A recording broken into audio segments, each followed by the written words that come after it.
నమస్కారం. సుప్రభాత ఘంటారావానికి స్వాగతం. ముందుగా ప్రధానాంశాలు. జనవరి 2 నుంచి 9 వరకు పట్టాదారు పాసు పుస్తకాల పంపిణీ. రీసర్వే పూర్తయిన గ్రామాల్లో అందజేసేలా ప్రభుత్వ కసరత్తు. భూ సమస్యలకు రెవెన్యూ క్లినిక్లతో చెక్.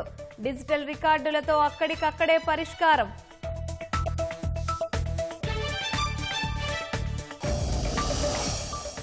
చెన్నై కోల్కతా హైవేతో అమరావతి అనుసంధానం. ఏడాదిలో పూర్తి చేసేలా నిర్మాణ పనులు.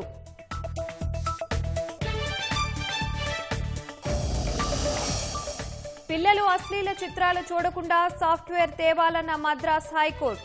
అవగాహన కార్యక్రమాలు చేపట్టాలని కేంద్రానికి నిర్దేశం. శ్రీలంకతో మూడో టీ20లో భారత మహిళల జట్టు ఘన విజయం. మరో 2 మ్యాచ్లు మిగిలుండగానే సిరీస్ కైవసం.